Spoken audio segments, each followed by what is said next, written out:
It is Beyond the Skybox, episode 2. 3. Wait, 3? 3. Oh my goodness, I've lost count already. Breaking news. Editor-at-large Brian Barnett cannot count to 3. You heard it here first, people. It is Beyond the Sky. It is Beyond the Skybox, episode 3 even, which means that I should update it in my show notes, which for whatever reason I have not done. This is a after-hours show about games and nerd culture. As I said, I am your host and editor-at-large at Skybox, Brian Barnett. It's me. It's the MeG managing editor, Lucas White. So you said the first episode, you said MGE. No, I messed it up. I'm not mistaken. Yeah, it's supposed to be MGE. I said MEG. Okay, and then last week and then this week, you said oh my God. MEG. And so I was like, okay, which one is it supposed to be? It's supposed to be MGE. No, it's supposed to be Meg, as in the Jason Statham movie. Meg. Oh my God. It's me. It's the megalodon that survived from the, I guess, what is it, late Triassic period? I'm terrible with those classifications, so I don't know. Yeah. But I'm Kris Cornelise. I'm a contributing writer here at Skybox, so there's my intro way after the point. Yes. I'm not used to going second, and it's messed me up. Yeah, I know. I figure Yeah. you're higher ranked in this place compared to how it was in the platformer, so what can I say? Indeed. We can figure it out Yes, later. it's true. Turn off my rhythm. Yes. I salute thee of higher rank. Now the boot is on the other foot. And unfortunately, Kris has been playing so many demos that he's now got like trench foot. It's just awful. Just heinous and terrible. I may have gone blind. Oh, no. There were too many demos. There were too many demos for one man to tackle. And I knew that. But are your palms hairy? Or Or are you only blind? Okay. So speaking of trench foot and things that might smell bad, boy. I have something interesting. So it was Father's Day this weekend, right?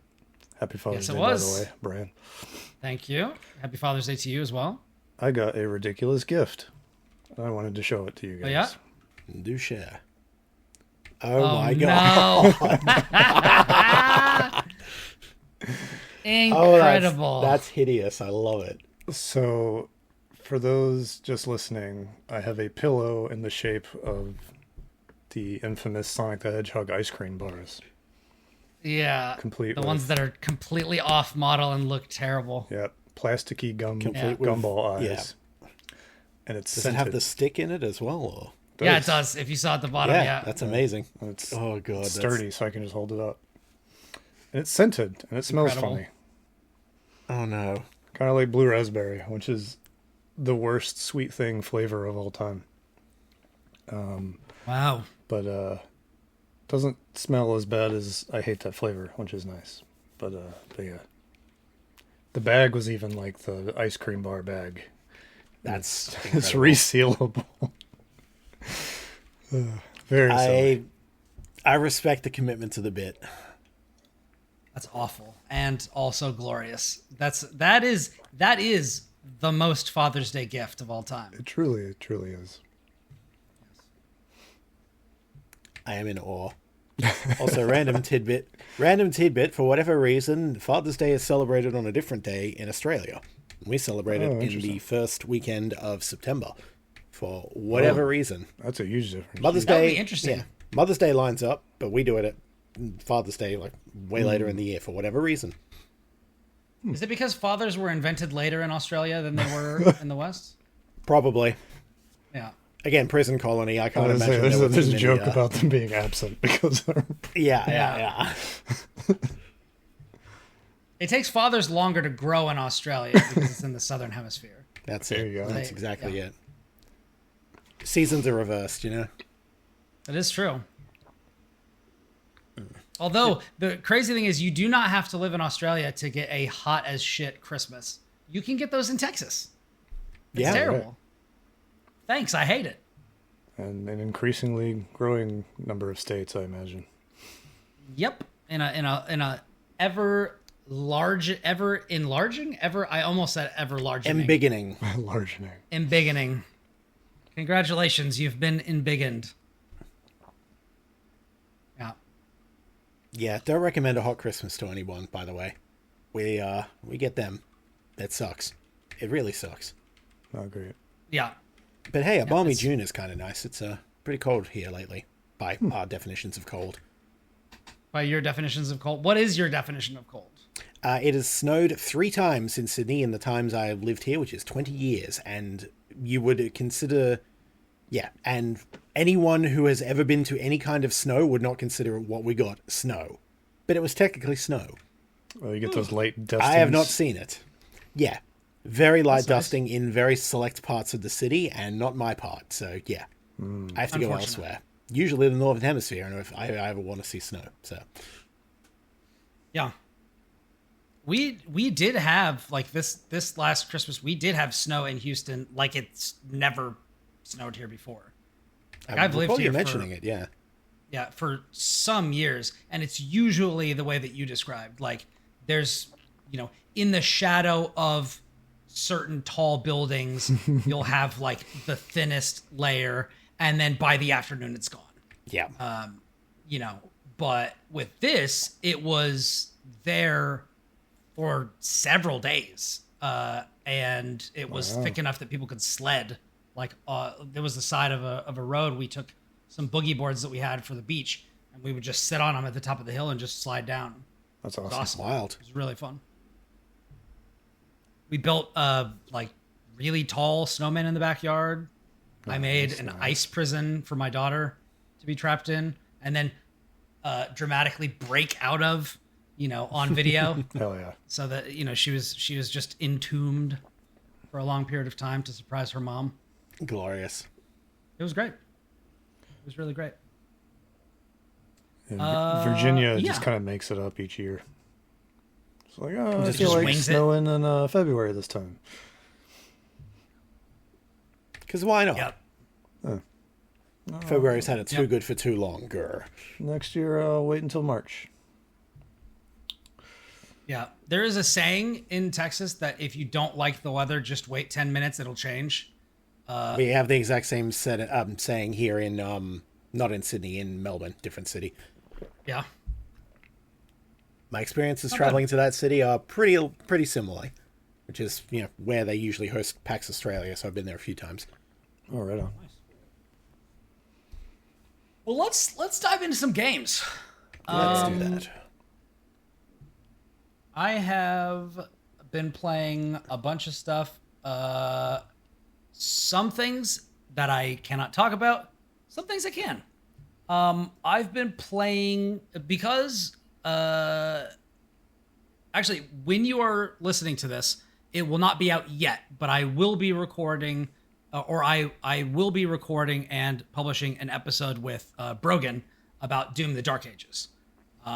I have been playing, not the Dark Ages, I've been playing Doom Eternal. Hey. So this has been... Finally. I'm going to have to give you guys some history. Finally. Yes. The perspective has shifted. I'm going to have to give you, dear listeners, if you did not ever listen to my previous podcast, The Platformers, you will not necessarily know this history. But Doom Eternal and I have a long and sordid past. Will is an outspoken Doom Eternal advocate. And for a very long time, I have said, no, I hate how prescriptive Eternal is. I wish that they had just made a sequel to the original game. I really don't like it when weapons are not used as weapons, but they're rather used as keys to unlock the death of enemies. And that is what I would say about Doom Eternal. There was one example that I would cite is very early on in the game, like in the first level, there are zombies and you can punch them an infinite number of times and they'll never die. You have to shoot them and then, they can be killed. But if you just want to do melee or whatever, they can't. And I cited that as an example of why I hated that they were forcing me to do exactly what they wanted me to do. And at which, Will would become incredulous and say, what are you talking about? You can do like whatever you want. You have so much freedom in this game, et cetera, et cetera, et cetera.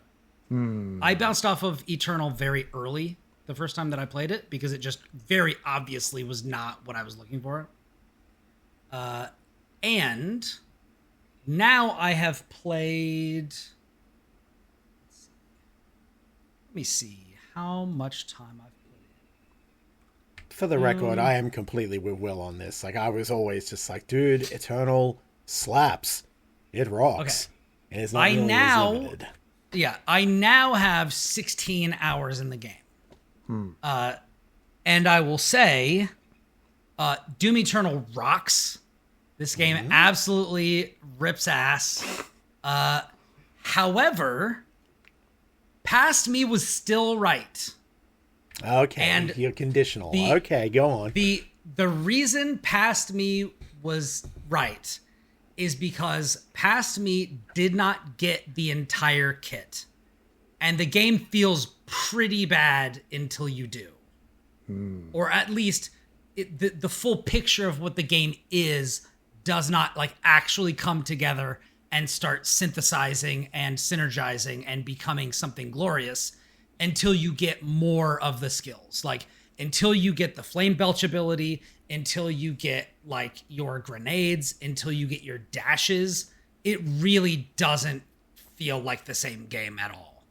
So early on in the game, it just feels like a hamstrung color by numbers game. I was shocked at how quickly that changes, but I think the intro smacked me in the face the first time I played it. Really quick. I really did. I really like it was shocking to me because I think I played for like 30 minutes or 45 minutes and I was past where I was in the first one. Like I think I fought like 2 or 3 Arachnotrons the first time I played and then like bounced out. There was like a hallway where you're fighting an Arachnotron and some zombies and Marines where there's like fire launching, like fireball launchers in the hallway. Yeah. Like after you like jump up from like a train or something where you do your first like wall crawling thing. And I think that's where I bounced off of it the first time.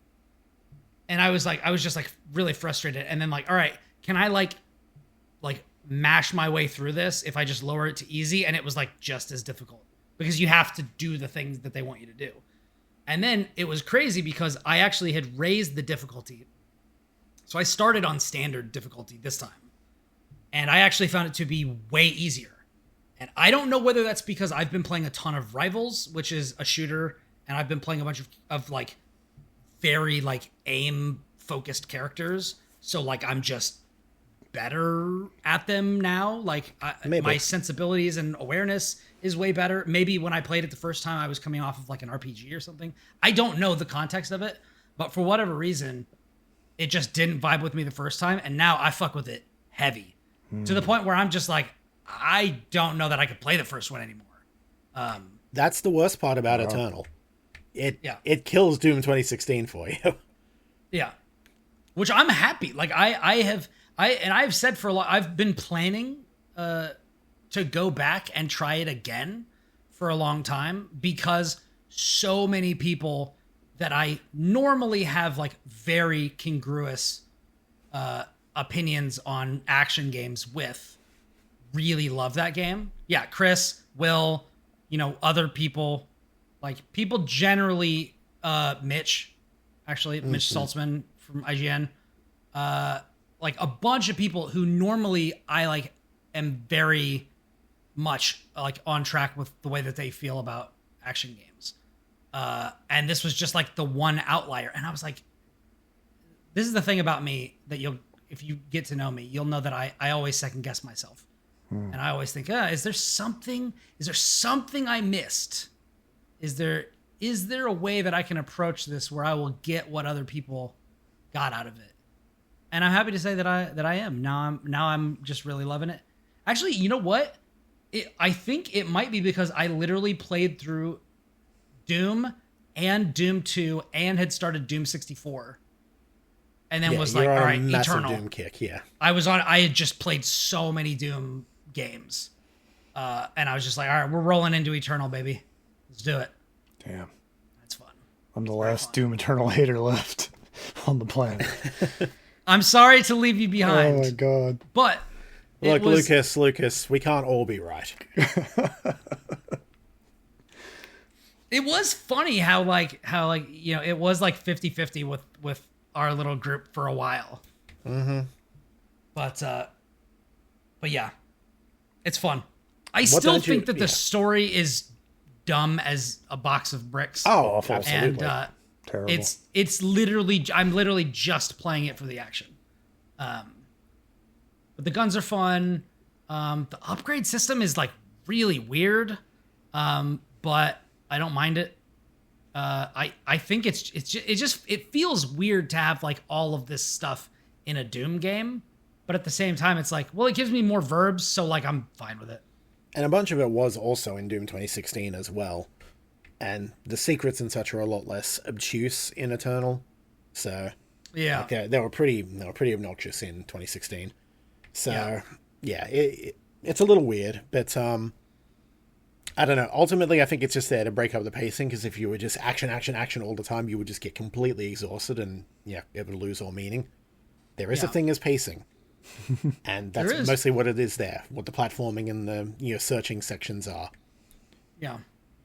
There's two modes in Doom Eternal. There's search and destroy. If it was all destroy, you would get exhausted. And fan fiction. I do Don't like forget fan fiction. Also finding like fan fiction. The kind of, that is true. You want to read the Codex? You want to find out about the second Lord of Evil who came down in the 1960s? You want to hear about the angels and the demons? Stay a while and listen. Real talk. And listen. Real talk. I actually don't mind the story stuff in the new Doom games. Like, I don't like the way it's presented and put front and center. But if you just like ever feel like I'm just going to randomly read the Codex or whatever, I'll just do so. And I'm just like, yeah, this is kind of metal. I have fun with it. Yeah, I think to me, it loses the thing that's like the most metal about Doom, which is that the main character is just like some dude.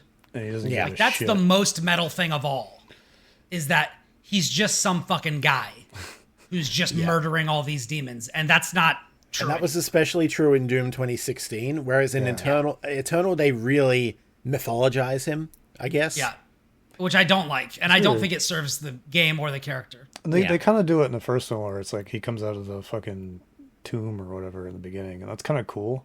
Yeah. Yeah. And the fact that it's kind of backgrounded, and then just like he rejects every further attempt at like lore coming to him. Yeah, when he just punches the computer screen, and then it smash cuts to the title. Oh, so good. Yeah. Mm-hmm. The Doom guy gives not a fuck for your lore. The player can, if they so choose. Because it's there in Doom 2016 as well. If you read the Codex and listen and all that, it's there. And it is congruent with what follows, both, in sequel and prequel, because apparently it lines up with Dark Ages stuff. It was all there originally, but it's like, that's, that seems to be something that, the guys that did love doing for whatever reason, but most people are just like, whatever. We're not playing Doom for the story. But if you're going to put it in, you may as well make it cool. So, kudos to that at least. But yeah, I'm very curious how I will react to Dark Ages, because I'm assuming I will play it at some point. Just because I will probably want more Doom. Yeah, I've heard a full gamut of opinions on that one, so I'm curious where everyone lands on it. I don't think anyone has said it's better than Eternal, like anyone, but where you will then fall in the Hugo Martin did. He probably had a Pinocchio situation going on though. But. Yeah. But yeah, it's interesting. Like, I like the idea of having 3 games that just feel totally different. That is kind of like, cool. if that's what you want to do with it. and to like highlight different ways of playing. But as I've said so many times before, as a fan of 2D Metroid games, not getting, Circle of the Moon or Area of Sorrow style, Order of Ecclesia, Castlevania, or Super Metroid / I guess Dread, and those sorts of games. Like, when you're not getting those, you feel their absence. And there's even fewer games that are like Doom, like the new Dooms. Yeah. Like, so like if you love Doom Eternal, like what do? You play more Doom Eternal. That's it. That's all you got. you play Doom Eternal again, but I'm like I feel like that's part of an answer, but I don't feel like, to me at least, that can ever be like a complete answer. Because like if you're a fan of Diablo, like you can go try Torchlight, you can go try Path of Exile. Yeah. Like there are other things out there for you, and if you're a fan of like Doom Eternal, like I mean there are other like fast-paced first-person shooters that you can play, but a lot lot of those are like they're more echoing backwards looking. Boomer shooters that are echoing the original Doom, not the new ones. Yeah. You'll get something like Thrill Kill or whatever. I think that's the Ultra right Kill one. or the Citadel or Ultra Kill. That's the Sulaco one, or something. Yeah. Yeah. But yeah, it's interesting, and I'm definitely gonna finish it. I'm having a lot of fun with it. The set pieces are like totally ridiculous. But yeah, that's been what I've been up to mostly. And I should go back and play the Ancient Gods now I think about it. I don't think I ever played the DLC for it. Yeah, I've heard it's mad hard. Yeah, but I welcome it. I crave it. Doom Eternal slapped. As soon as I finished it, I'm like, cool, master levels, high difficulty, let's fucking go. It was so much fun. Yeah. All right, Lucas. Yo. What have you been up to? Okay, so still enjoying the Switch 2, and as part of that, I got Bravely Default HD. Nice. Yeah. And this is something I've really been looking forward to getting my hands on. Because... And this is Switch 2 exclusive or no? I believe so, yes. At least for now. Okay. I wouldn't be surprised if it ended up on PC and stuff later. Most games are these days. Yeah. As it should be. Mm-hmm. But, I've been really looking forward to this because when it came out on the 3DS, I think Bravely Default was... a really substantial, I think, standout in the genre, especially at the time. Yeah, it kind of came out right in the middle, or maybe kind of at the tail end. All the, Japanese RPGs are silly and weird and bad kind of stuff. It broke the era of Squaresoft or Square Enix not releasing classical like JRPGs as they were for ever.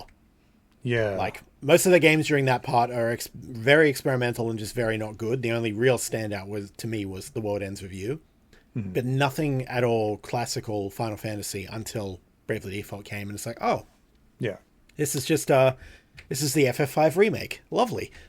Yeah, exactly. Yeah. And if there was stuff coming out, it was like a port or a remake of something. So like the DS, you had like some Final Fantasy games, so Chrono Trigger, stuff like that. You had a game I also really then you didn't like. get more. I was gonna say you didn't even get more until like Triangle Strategy and Octopath Traveler. Yeah, kind of. Bravely Default was like the first gasp. Bravely Default coming back with that. Yeah, it broke the seal, and kind of. And they started going back to it. There was a game on the DS called Final Fantasy: The Four Heroes of Light, which was very, very overlooked. I really enjoyed it. Extremely. Yeah. I think people thought of it as like an FF1 remake, which like kind of, but I assume they lumped it in with the same, what was it, Dawn of Souls on the GBA, just the port of 1 and 2. Yeah, so, for whatever reason, I think it was like kind of the mood at the time too. Like people were really down on Square Enix, and understandably so. Yeah, I mean, there was a lot going on at the time. But whatever happened, like that same team got to come back and they did Bravely Default, and it was a fully original game, brand new IP, which is always exciting to see, especially then. It mattered way more. And it was like, not only was it like a classic turn-based RPG, it had a job system. It had really, really nice looking art. I can never remember the dude's name, but he shows up a lot in this kind of stuff. And it was just the music rocked. Music was great. Really, really well written. Like they really went all out creatively on this game, and it really got like picked up and noticed by people. Just because like everything it tried to do, with one arguable exception, they really executed well on, and they kind of threw it out like, "Would you like this? Maybe?" And people were like, "Hell yeah!" Classic games that we got successful making. You like those? Huh. And then they pumped another one out, and it kind of didn't land as well with people. I don't really remember why. I never really got like around the few reasons. Through. So Bravely Second is tonal whiplash, I think. It comes across as very non-serious, very jokey, very lighthearted, and does so like it's very slapstick almost to the front, like in the front, and I think that really just sets a dour tone, especially compared to how, Bravely Default took itself quite seriously, had, moments of levity and, character interactions and banter, looking at you ring a bell. And yeah, but Bravely Second just felt, it felt like it didn't take the source material seriously at all. And so I think a lot of people just bounced off it. So yeah, it's weird because like I remember the tease for it being like breaking Tiz out of like an underground torture chamber or something like that. Yeah. And that happens still. That's still in the actual game, but not like it's not like until 5 or 10 hours in, and it's like one of the first major serious points that happens. It's like, the fuck are we doing here? Weird. Yeah, and then so that kind of like comes and goes, and then I think Square Enix kind of. You transition from the 3DS into like the Wii U and things are quiet. But then like the Switch happens, and that's when Square Enix really kind of like finds its like juice again for this kind of game. Then Bravely Default 2 comes out, and I really don't like it like at all. Like I did not enjoy that game, although a lot of people did. I do, but I'm curious to hear why. So one thing. Some of it's kind of like superficial stuff. Like I don't really like the way it looks. It's kind of got this weird like clay toy figure thing looking that I think doesn't. The art in the first game is more like hand drawn kind of. So that was kind of like and then it doesn't run that great. But one thing I really enjoyed about the original was how you can exercise a lot of control over your grinding.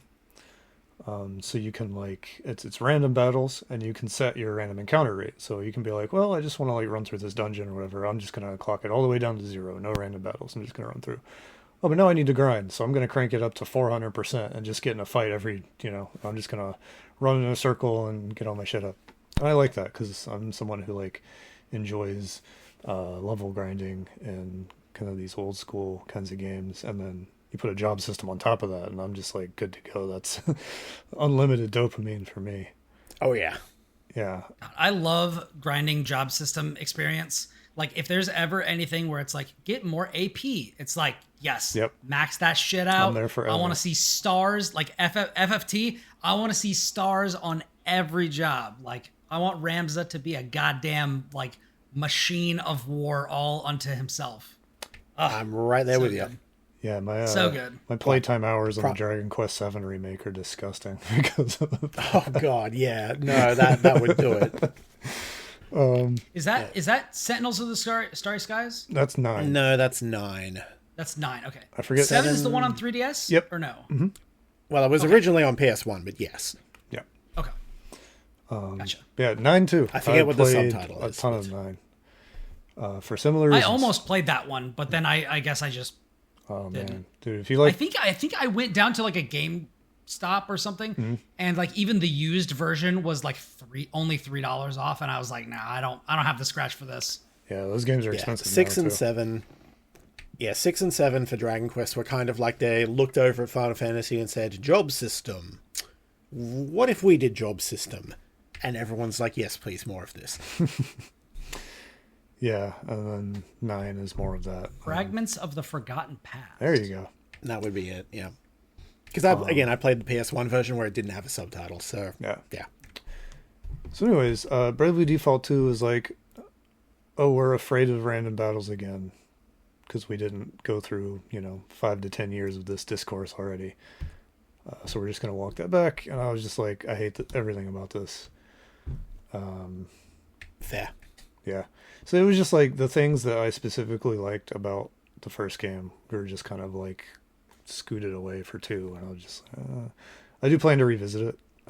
But just real painful first impression. I will say, a lot of the problems with Bravely Default 2 is that it plays straight for so long and holds its cards to its chest until like the real end. Like you will get past the credits and only then does it say there's more going on, which was much more apparent in Bravely Default 1 to begin with, and then becomes increasingly clear as you do that. So all that shit is there, and it ends on a finale that I'm just like, this is great. I like this. But it takes a long-ass time to get there, and it plays it super straight for so long that many people didn't even think it was there. Interesting. That's a shame. Yeah, I do. I got a copy of it at Walmart for $1 through some... I remember you telling me this story, yeah. So I do plan to pop back in there. But anyway, so... this game shows back up for the Switch too, so of course I'm like, hell yeah, I've been thinking about replaying this for so long, and here's the golden opportunity. And it's really good. It's interesting because as a 3DS game, it was absolutely embracing a lot of the gimmicks, and that includes the 3D, of course. Also, there was like some weird AR stuff, especially in the beginning. Yeah, and they kind of... Do you remember when the 3DS did AR? Yeah, man. And you get those like packets of cards, and it's like, hey, you want to see what a question block looks like when it's in 3 dimensions? I played with that so much. Like, I had all my friends' Mii's out and was like just posing them around my bedroom in funny ways and stuff. And I was like, oh, look at this. And that was really fun for like a week. But there's these scenes at the beginning of Bravely Default that use it, and they're really like kind of weird and intense and kind of off-putting, and then they sort of adapt them here and they just look weird. It's really hard to explain, but it's basically like a first-person view with this character and like basically a dark void. They're like desperately pleading with you for help, and it's effective-ish with AR, but here it's just like, this is weird. I don't know. But the trade-off is the visual update is very nice. When Square Enix updates their visuals for things, it's hit or miss because they do like their upscaling. And here, I don't have technical prowess, nor do I always have the best eyes, but it seems good. It probably helps that they probably don't just throw away their assets anymore like they did back in the day. But like Bravely Default has this thing where like the backgrounds are and the environments, they're in 3D, but the texturing is like hand drawn or looks like hand drawn detailing. And it did this thing on the 3DS where like if you stayed still in like a town, the camera would zoom out to show you the whole where like the kingdom where we were in. Yeah, and it looked really cool. I like it when they do that. Yeah, and it looks awesome here, especially because like the Switch 2 has such a awesome screen. And then when you're like running around an environment, like something I noticed in one of the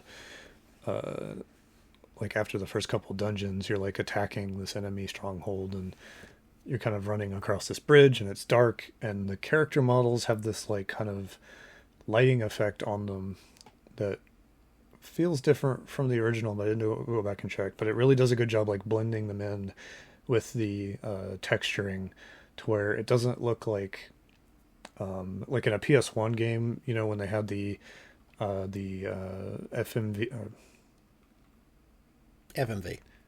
thank you. The backgrounds that are like drawn separately from everything, and then your character models running around. It almost looks like a Hanna-Barbera maybe cartoon. It wasn't FMV, yeah. But yeah, you guys know what I'm talking about. FMV it's a cutscene, so yeah. Yeah.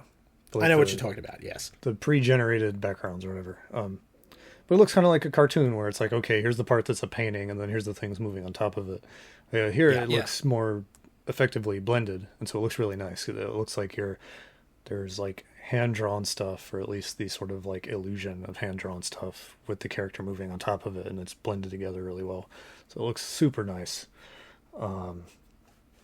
It runs at, well, as far as I can tell, is at least 60 frames a second, super smooth.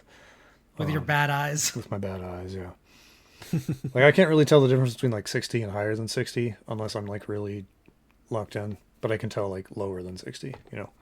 Yeah. Is that true for you regardless of like what setup you're playing on? So like is it do you have a harder time telling on a handheld, or is it like if you're sitting in front of like a computer monitor, like is that easier for you to tell? Because like for me, that's when it becomes the most obvious, because that's when your input latency is less.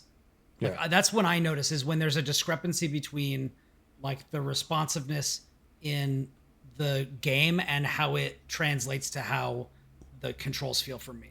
So like on a TV, it's harder for me to tell. Mm-hmm. But when I'm on like on my PC or something like that, or if it's like 60 frames and it's also 60 frames, like, and there's very low input latency, then it's, you know, easier for me to tell. I think for me, like I'm not there in terms of equipment yet. It's like my laptop's like a 2070. So I think maybe some games I can run higher than 60, but I don't have like a consistent way to like sit there and like, if I like sat there and was like, okay, this is 120, this is 60, and I could like sit there and really look at it. I don't really have that, so it's hard to tell. And I know the Switch is 120 hertz, so maybe like by the time something like Metroid Prime 4 comes out, I'll be able to like play with that more. Yeah. But until then, it's like I can't really, I don't know what I'm doing. Other than like I can tell this is at least 60 and consistent, which is what this. You can tell the difference between 60 and 30, and that's the main point. Yeah, or like 60 and 40, 50. You know, like, Yeah. So that's good. And then otherwise it's like it's Bravely Default, and it's like, oh, I'm building my town. They kind of get around the street pass stuff in a effective way, I guess. And then so that game is just it's great. It's one of my favorite RPGs, and it's nice to revisit it. Have you hit the contentious point later on in the game? Oh no, I'm still in the very early hours. Yeah. Because that's the only part of that I have a problem with, and I get what they're going for. It's just too long, you know? I didn't mind it, but I also lived through Haruhi back in the day. And if you know, you know. No, Endless 8 was fucking endless.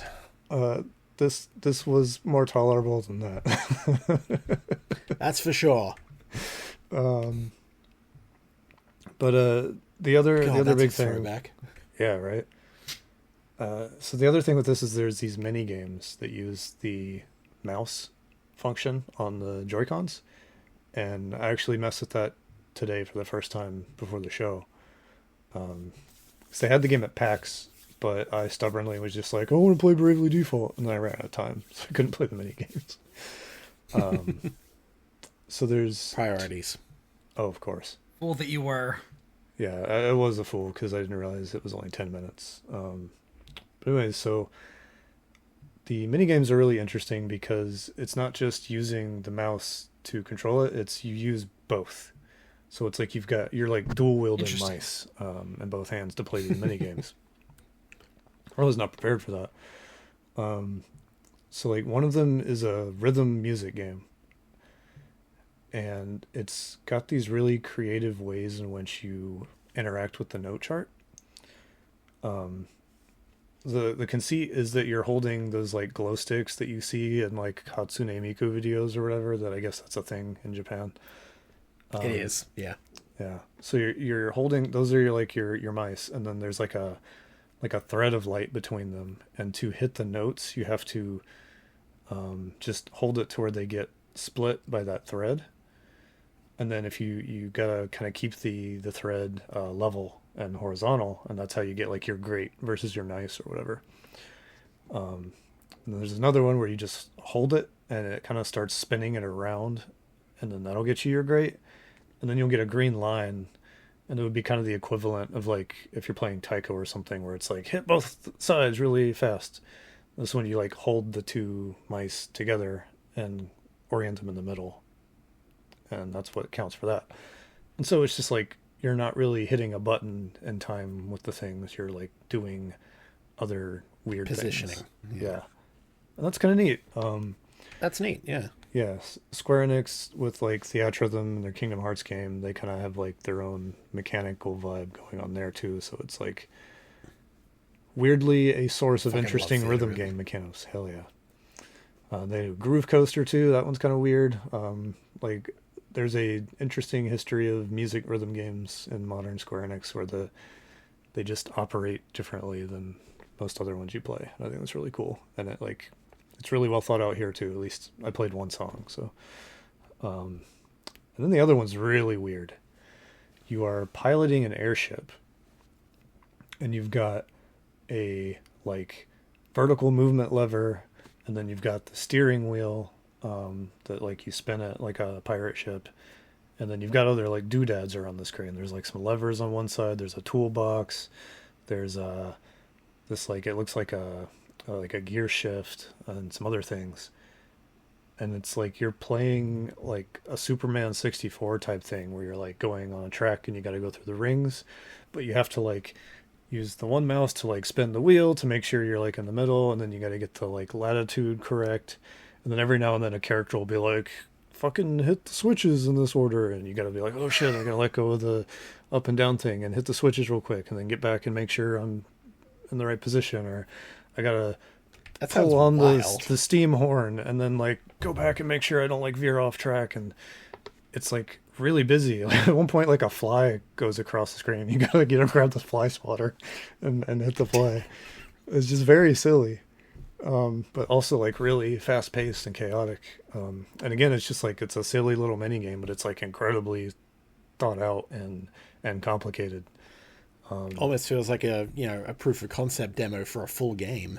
Almost, like you could easily do like a first person airship racing kind of thing. That sounds awesome. Yeah, almost like here's Square Enix's goofy Final Fantasy Steel Battalion gimmick thing going on. Yeah, that's it. Yeah.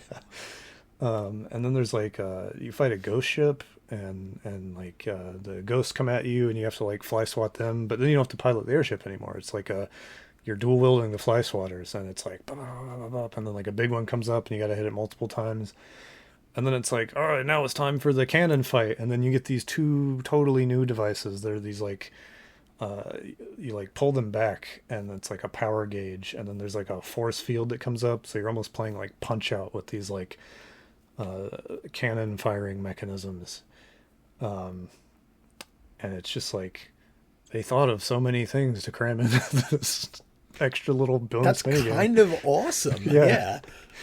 It's really cool. And like more stages unlock as you progress in the game, and what I played I accessed from the main menu, but apparently once you get a little further in the game, there's actually a whole like section where you go in, you play the mini games, you get a currency, and that's how you have to unlock. So it becomes a full golden saucer thing. Yeah, and that's also how you there was some like confusing reporting coming out that it's like, wait, it only goes down to 50% and 200% on the encounter rate thing. That's weird. And it's like, oh, you have to go play the mini games and earn the currency from those, and then you can unlock those opposite ends of the Interesting. Yeah. And presumably there's other rewards, but I haven't gotten far enough yet. But yeah, it's weird. It was like, okay, they put some mini games in here for the Switch 2 gimmicks. That's a very Square Enix thing to do. But then I guess it's also a very Square Enix thing to do, to like take it incredibly seriously and like really go all out. So it's cool. Like in the dancing mini game, you can like pick your character who's dancing and pick their job class from what you've unlocked, and so their like costume is different. And it's just like they sat there like, if we're gonna do stupid mini games, we're gonna do them. I'm seeing an increase of Agnes in the Vestal outfit coming soon. Oh god. Yeah. But yeah, that's Bravely Default HD. I think if you want a old school kind of RPG, if you're like a Square Enix person or whatever, even if you missed it the first time, that's the game that's on Switch too, and it's a good one. Yeah. It's real good. Absolutely. Apparently it drains battery really fast. I haven't really noticed, but that's the thing. But I'm usually tethered to the charger either way, like a degenerate. Do you have any idea what the battery life is on the Switch 2? It varies. I think most reports say like up to 6, depending on what you're doing with it. Like I'm so used to like the Steam Deck and the ROG Ally at this point, where the battery just like disappears in 10 seconds. So, yeah. Yeah. But this feels pretty good. It does. I have only run into like, oh shit, I actually got to go charge this like one time. Nice. Yeah. It's good. So that was Bravely Default. I love that game then. I still really like it now. I think it holds up. Yeah. Very nice. Very nice. I'm curious if we'll get a second round of discourse on the bit later on. But yeah. That would be really funny, yeah. All right. Yeah. Kris, what have you been getting up to? Eaten by worms. I'm getting eaten by worms. By worms. As it should be. Yeah, so I've been playing Dune Awakening a bit.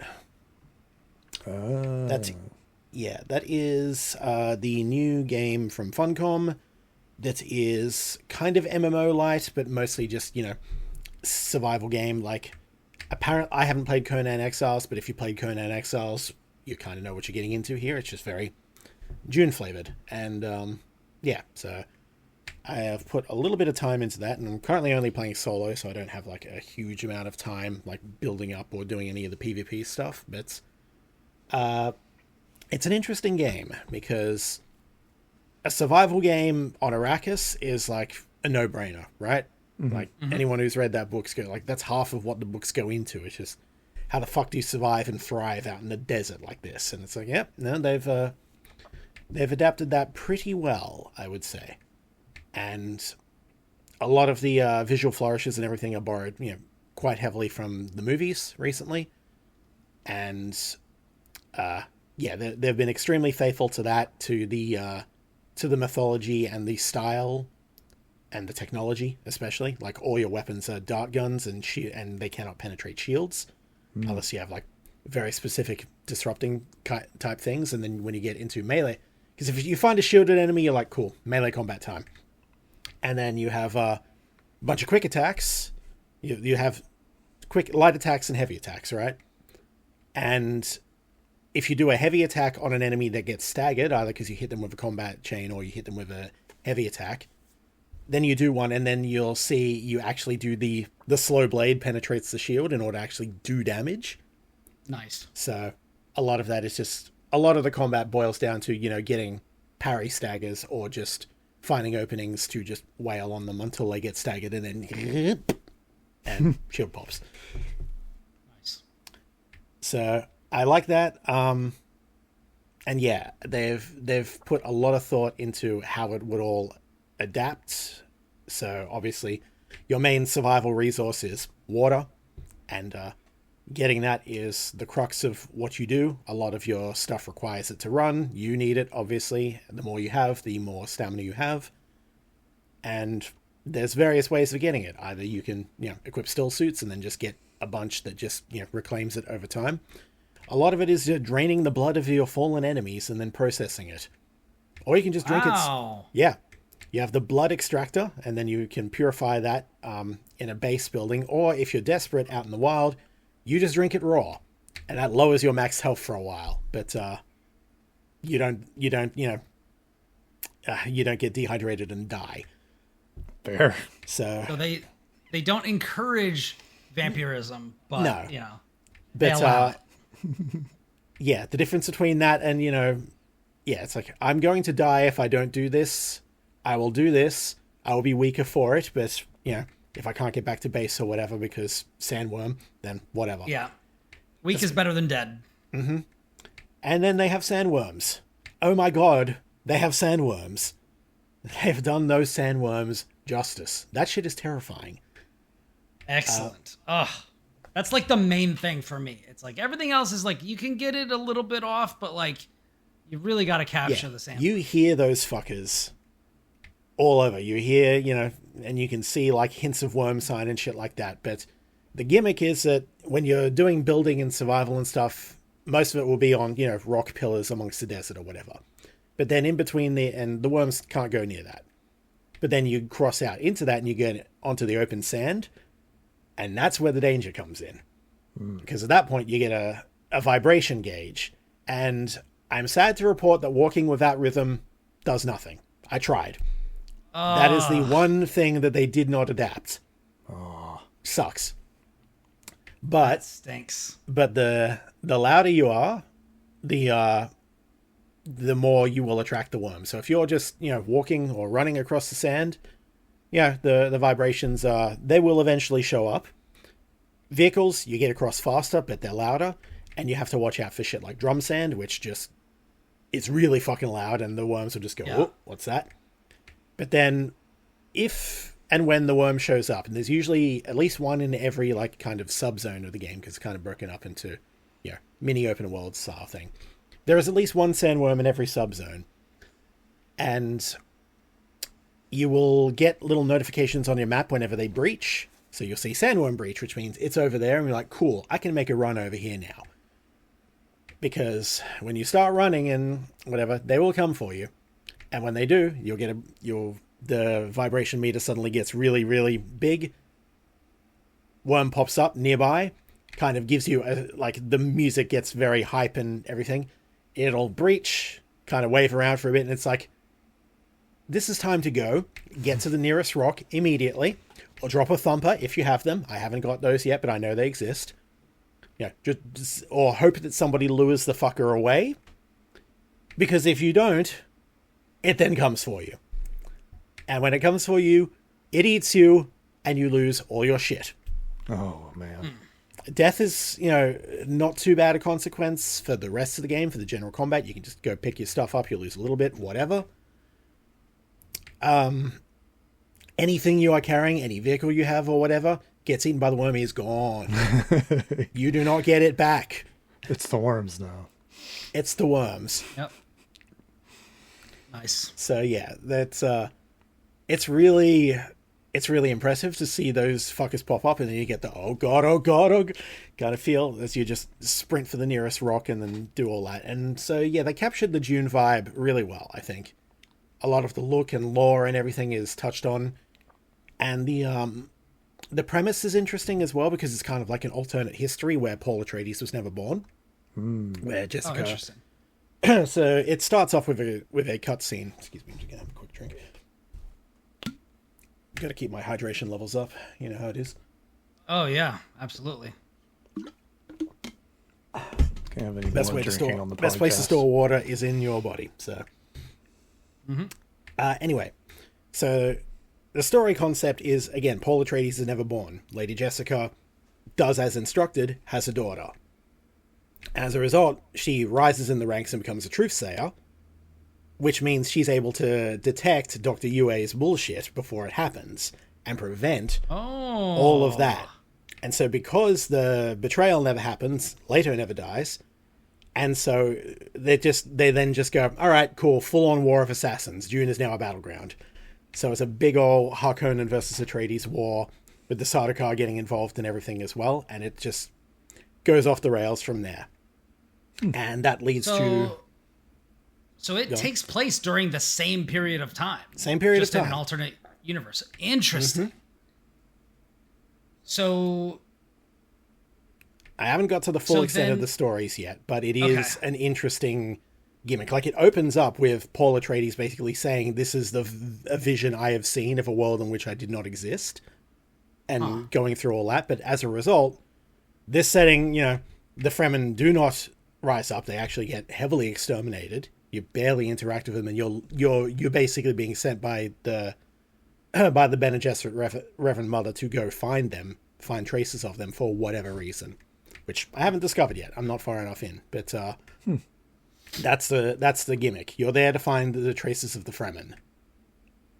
And interesting. Yeah, because they've just been largely wiped out because, there is no Lisan al-Gaib, there is no any of that.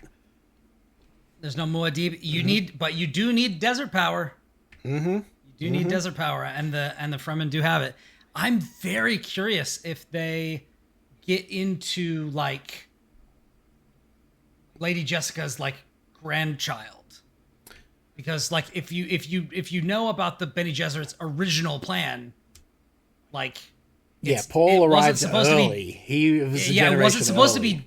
It wasn't supposed to be Jessica's son. It was supposed to be Jessica's daughter's son with a Harkonnen heir. So Feyd-Rautha, I believe. So yeah. So then it's just like, okay. So then what does the universe look like if that comes to pass? Well, they touch on that a little bit, and apparently there was like a courtship thing or whatever, and Feyd-Rautha said, Feyd-Rautha gave a gift of, here, look at these, I give you these gifts of these beheaded slaves.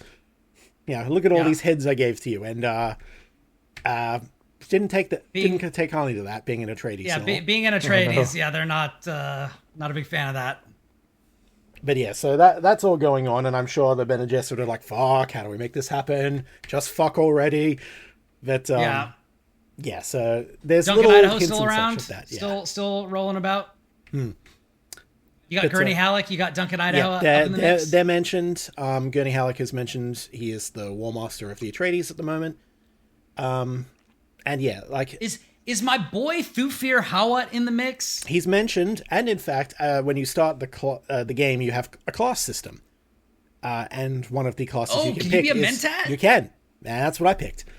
Oh, that's sick. So what does that give you? A turret, funnily enough, a dart turret. Oh, weird. So the way it works is that there's, I want to say 5 different classes, and you pick one to start with, and that gives you the skill tree. But you can unlock all of them and can put your points in as you level up into all of them and mix and match. I don't know. I think you can only get, most of the skills have like 3 ranks. You can only get 1 until you go to a master trainer effectively. And I've unlocked 2 more. The Trooper and the Planetologist. I know there's a Bene Gesserit one. I've seen Bene Gesserit players running around and just using the voice on people. Seems very effective. Whoa, what? Yeah. You just get them, you just basically get them to come here, and it's like super cool. I just hear that noise. I'm like, what the fuck are you doing, mate? It's, yeah. Ugh. It's cool. It really does the Dune flavor super well. It goes into that, and I'm having a lot of fun with it. When you get right down to brass tacks, it is fairly standard survival game. You gather your resources, you build up your little base, you use that to get new equipment, and then go out further in the desert and such. But there is a little bit of like, light kind of open world action RPG, action adventure kind of thing going as well. There are mini dungeons, most of which are just the various Imperial testing facilities, which are cool. There's you end up, finding Fremen ruins and going on fucking spice trips, which is kind of neat. And, that's dope. And yeah, it's just real. It feels Dune. It feels incredibly Dune, and I love it. And gameplay wise, awesome. It's fine. It's pretty good. I hear people talk about it generally pretty well. It has MMO light aspects, which again I'm not far enough in to really dive into yet. I know you can basically side with the Harkonnen and the Atreides and get like reputation gauge up. I don't know. I think you can do both. I don't think it's mutually exclusive, but there is like, rewards and different flavors of like equipment and shit you can get for investing in either of these, as well as doing your own thing. And yeah, there's a lot of systems at play, many of which I still haven't touched on fully yet, but the core of it is I am on Arrakis. There is shit going down on Arrakis, and I am just trying to find the nearest source of water and dodge that fucking worm. So, it's awesome. Nice. Sounds cool. I dig it. Yeah. Being somebody who's gotten so into Dune lately, like, it's awesome to hear that, like...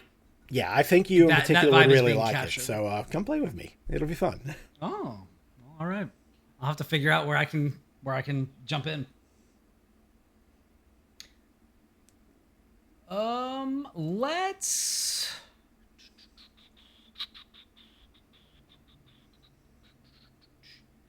Let's do.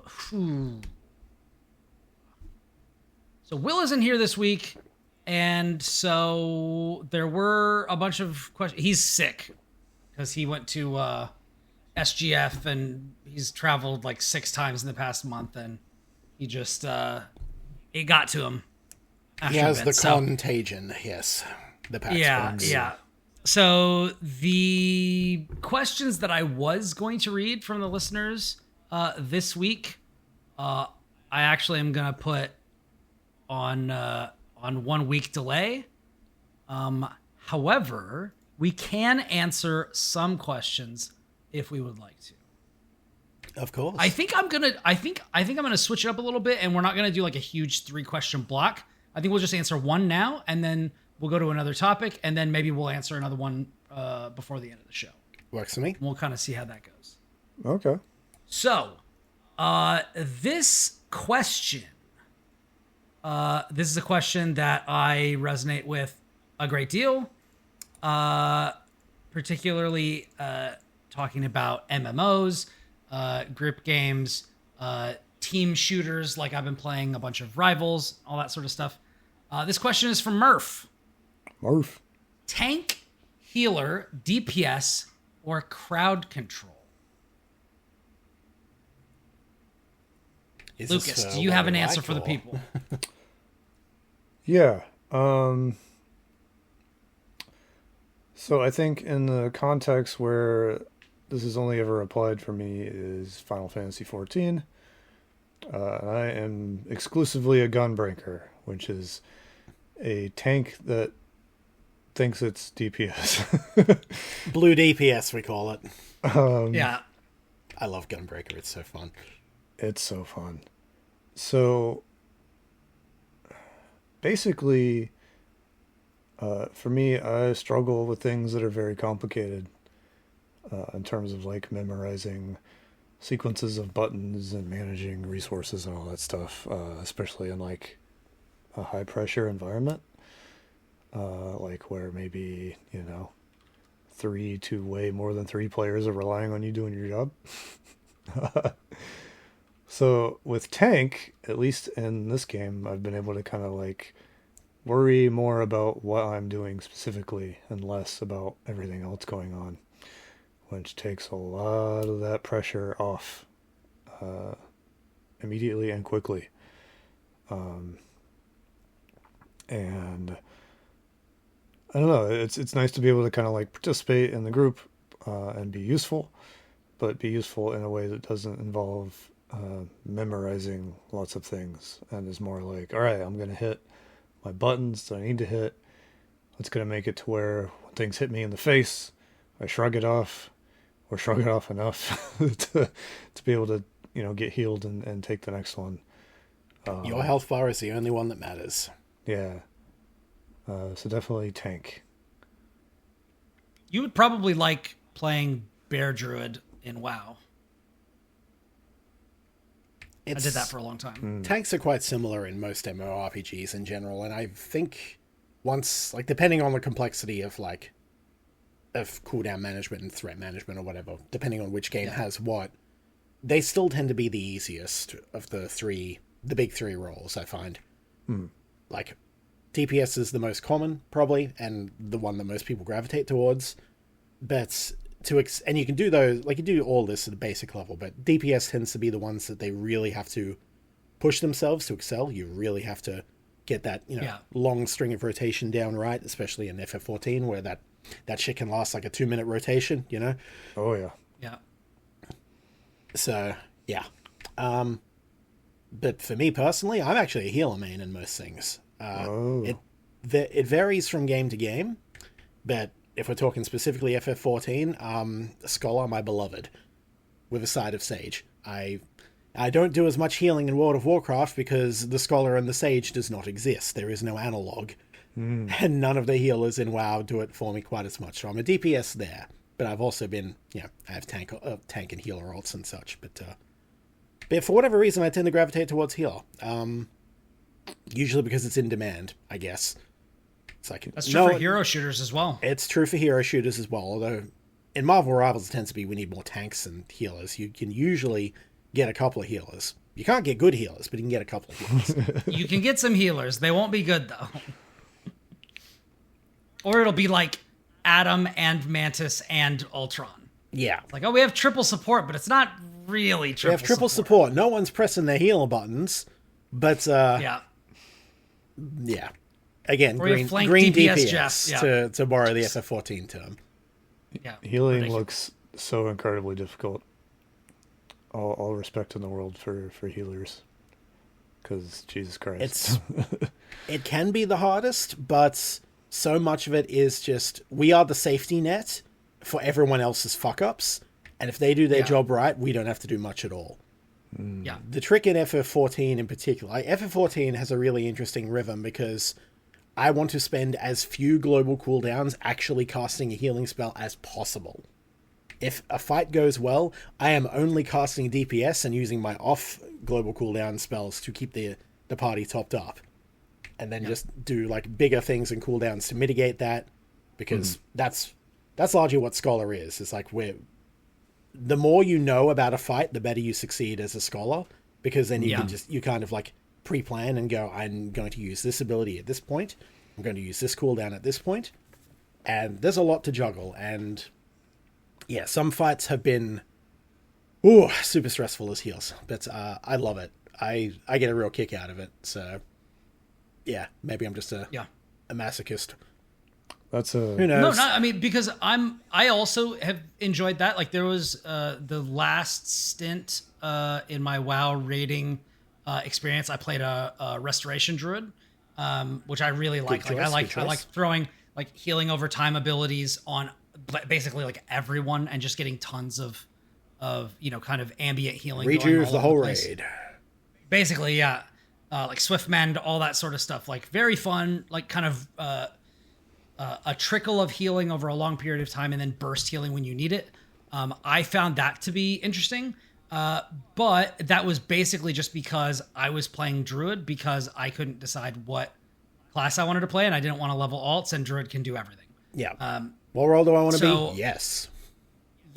Yeah. I want to be able to just change. If I get a different like set of equipment, I can switch and be a tank, or I can switch, my spec and be DPS, melee DPS or range DPS. For me in particular with this question, I am DPS, and then if I was going to veer, I would veer into like crowd control.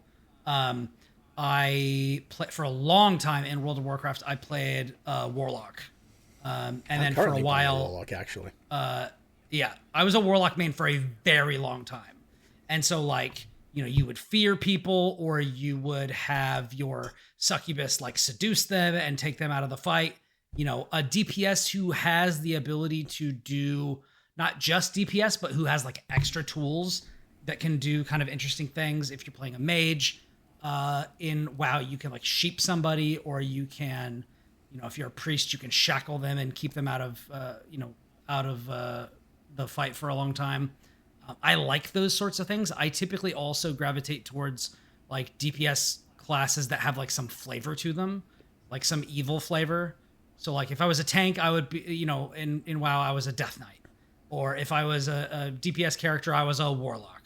Like, I'm typically like bartering with some forbidden nonsense, getting some of that eldritch lore, you know what I mean? Sipping the green Mountain Dew. Yeah, I find that is gratifying to me. I also typically play ranged DPS. because I like that kind of flexibility. If I can do damage while moving, that's like really my thing. So I played Hunter for a while, but that goes for other games as well. Like I'm a duelist main in Marvel Rivals, although I do play everything. Like I'm a generalist, but I prefer to do, a lot of self-expression through damage and through my kit and things like that. So. It's funny how that worked out. Thanks for the question, Murph. We all had a different one. We have the trifecta, yeah. We do, yeah. We would actually make a balanced party. Another thing, Kris, you mentioned was having knowledge of stuff going in, and it just made me think about another benefit to tank is like I don't necessarily need that. That's true. It's a very reactive. You look out for one spell and one spell only, and it's like, here is the big cost, the wind up tank buster. It's like, cool, pop a cooldown. Yeah. That's all I need to worry about. Exactly. It's like I need to know the basics, like what the different AoEs look like. But like, there's so many times where I go into a dungeon and people would just be like, I know exactly what to do. I remember that. I'm like, how do you have room in your head to keep all this stuff? I don't understand. So if I'm a tank, I can just be like, okay, I know what to look out for most of the time. And if I mess up, I'm probably not dead. Perfect. You have the safety net. Yeah. Yeah, that's cool. Thanks for the question, Murph.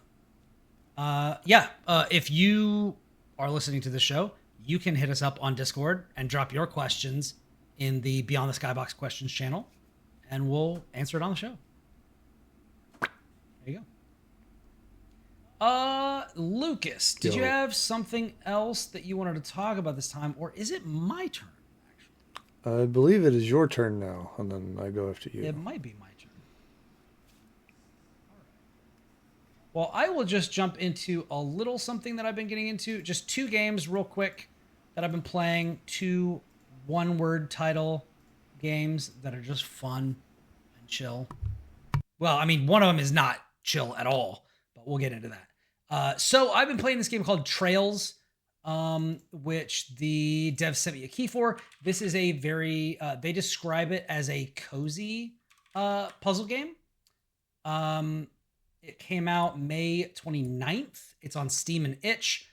Basically, you're like a sand ship.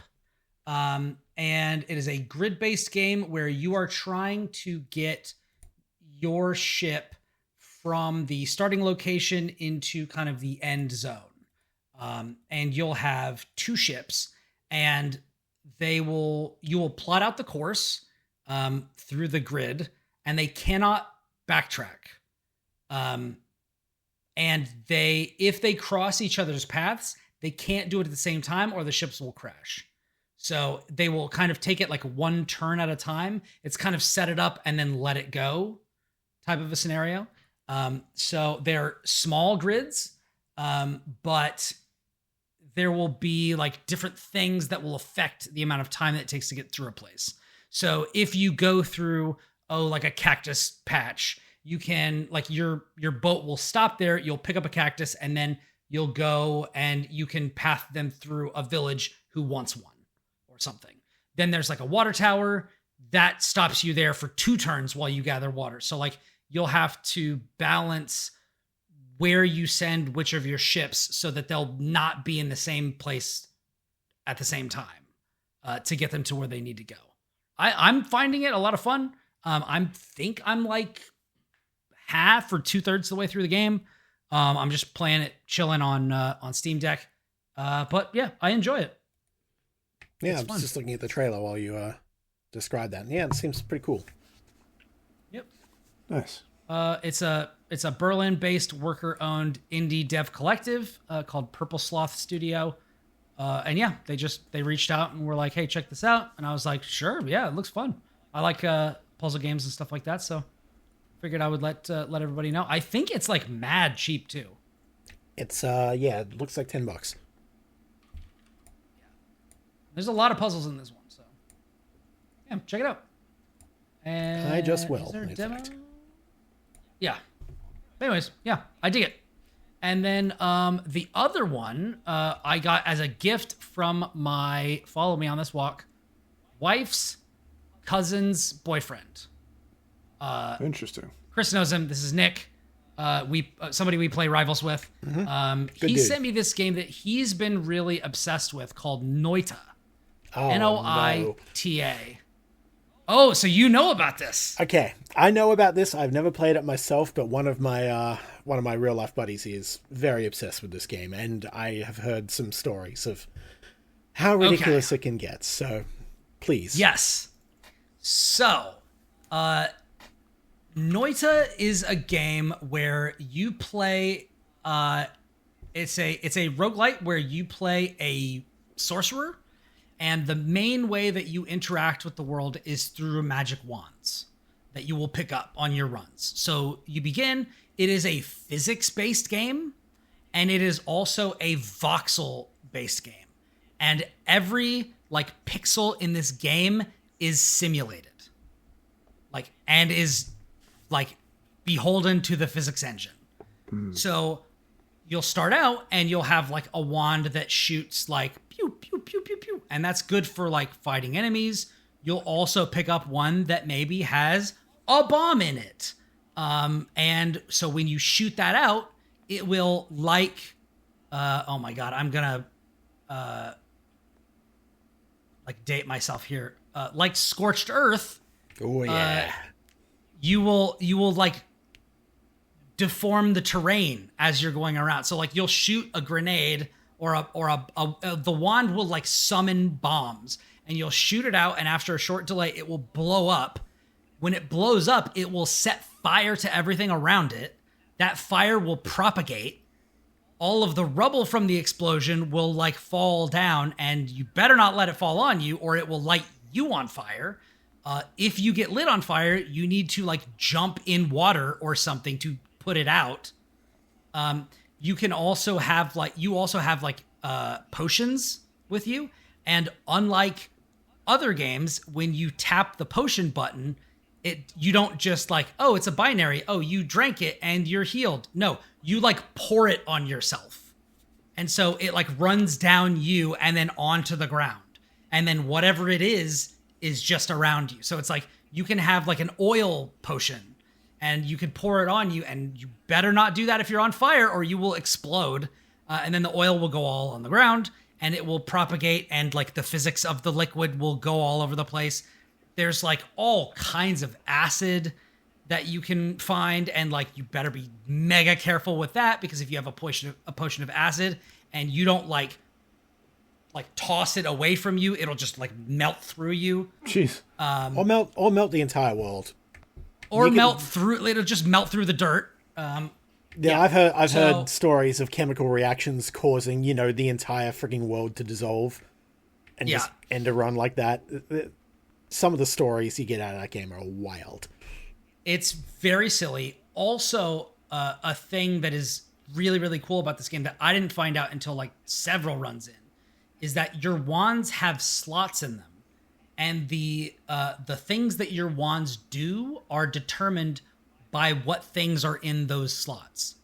So imagine in if you've played Diablo, Diablo 3 or whatever, you get a unique gem that gives you an ability if you put it in a thing. And then imagine just all of the equipment in this game is that. Your wand shoots 3 little electrical balls, right? Okay, that's cool. You can take those out and put in grenade ones. You can have a wand that will shuffle what you have. So it'll be okay, it'll first shoot an electrical beam, then it'll shoot a grenade, then it'll shoot an egg that hatches into a monster that follows you around and helps you out. Then it does you can just do all kinds of nonsense. There is cloud kill that you can put in your wands. You also have you can kick with your foot, which is the way that you move stuff if you don't want it to just constantly detonate. There's explosive barrels and stuff all over the place that if you shoot them, they'll explode. And you're just melting your way down through it.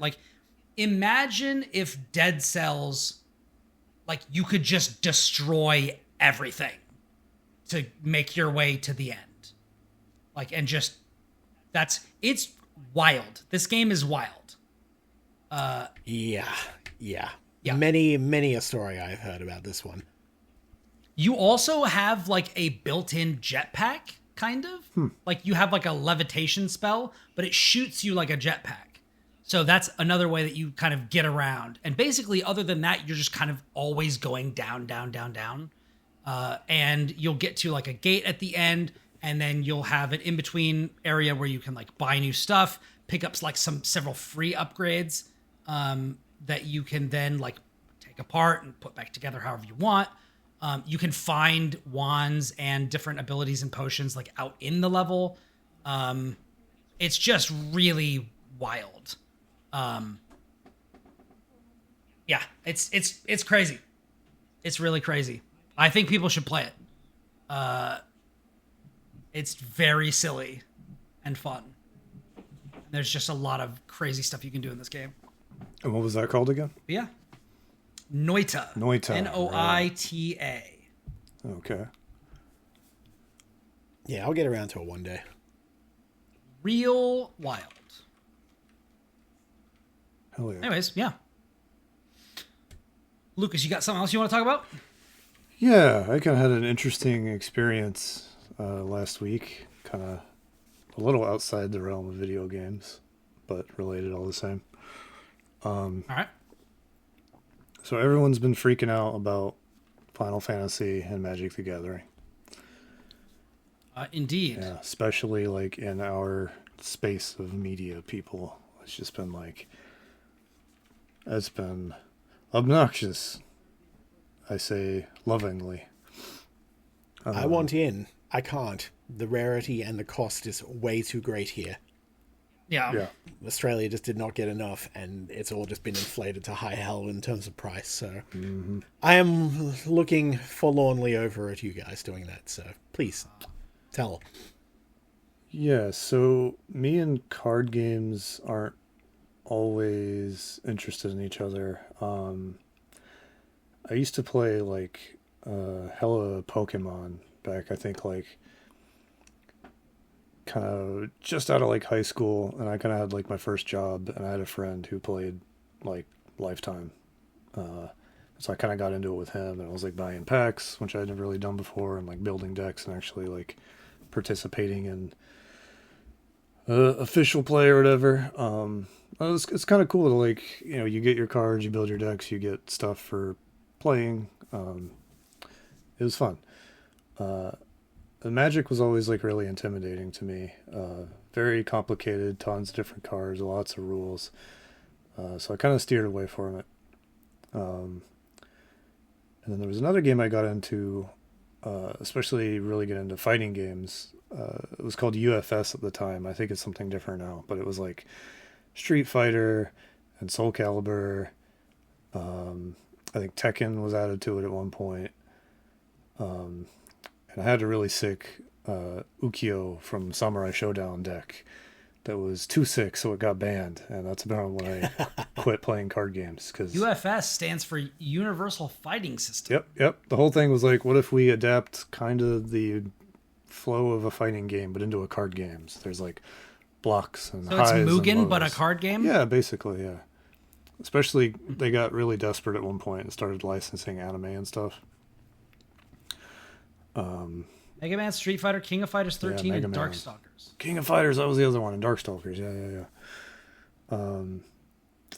Anyway, so like it's card games are so expensive, and it got to this point where it's like you kind of get an idea of a deck you want if you're playing it more seriously, and you can kind of like go and buy the singles or whatever, but there's always like the cards that are really expensive. And then we had like a group going, and there was like, this was around college, so there was like the couple of kids who had, you know, significant parent coffer access, and they just had all the cards they needed, and they were just winning. The Nepo time. babies, like, yes. Yeah.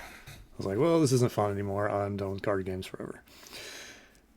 So all this Final Fantasy stuff starts kicking off, and it's Magic, and I wasn't really into Magic anyways. I was like, oh, you know, I'm glad you're all having fun, but I'm going to go do my thing elsewhere. I was at PAX East at the time, and huge Final Fantasy stuff there going on. And I was just like, I'm going to go play fucking, I don't know, Harumph, you kids. Yeah. I'm going to play some Metroidvanias at the Critical Reflex booth or whatever. Yeah. And fast forward to After PAX, and the set comes out. And so, of course, my wife and my child were like, we want to go to the pre-release. We have 3 local card shops here, and they're all competing with various niches, and it's very strange. But the one we went to is in a repurposed office building. So you like go inside and it's very clean, and you have to go upstairs, and there's like some stuff on the walls that is like, there's a card shop in here somewhere. You're not lost, we promise. Yeah, my local one was like that for a while as well. They only just refurbished it. Yeah, it was really fun. And then you get up there and it's like, oh, there's like a retail counter and cards in here, and then they have a whole separate room of play stuff. But anyway, so they did this thing where basically you pay some number of money and you get this kit. And the kit had like a 20-sided die, had some like tokens that you punch out of it, and it had like 5 or 6 booster packs. I think it's usually 6. Yeah. And the whole thing is like you crack all your packs open, and then you have like an hour or so to make a 40 card deck. And normally there's 60 cards. So this is like just try to put a deck together best you can with the stuff you drew. 40 cards, then we'll do like a little tournament and have some fun with these new cards. I was prepared to have a bad time because Magic was already kind of a lot for me, and then having to sit there and like speed run figuring out a bunch of cards I'd never seen before. Just like, I don't know about this. But I did what I could. And the vibes were neat because this is like, you know, a newer store. It was clean. It didn't smell funny. Things I can't necessarily say about one of the other shops in town. Most nerd hobby shops have a lot of not affectionately referred to as nerd stank. Yes. Yeah. But also, like, for this set, the boxes are really cool. Like, as much as I don't want to be the person who's like, oh, I like this IP crossover, so I'm going to do this thing. It was very cute. The box was like the fight with Garland and Final Fantasy 1 Pixel Remaster, but cool. Wrapped around the box. So you had like the little sprites on one side, Garland on the other, and you like opened it up. It was like the whole scene. The first one or the last one? I think Garland, not Chaos. Yeah. Okay. Sorry, I didn't understand the question. But yeah, it's knock you all down, Garland. So that was cool. And like the little tokens were like Final Fantasy themed, and so everything, it just had really intense theming, which helped the price tag feel a little more reasonable. But like I built the deck, I drew like a Vincent Valentine card that was pretty cool. Yeah, I drew one of those goes for a lot of money at the moment, as I understand it. So yeah, my promo card, because everyone got like a promo in their thing. It was a crystal that like if I have it out and I kill something, that monster gets like exiled from the game instead of just killed in the graveyard, and I gain life, and then I can pay a bunch of land to take control of something in the exile pile. So whenever I got that out, actually, yeah, I got to really mess with people. And the one time I won a game, it was that came out and did its job well, and that was fun. Nice. Yeah.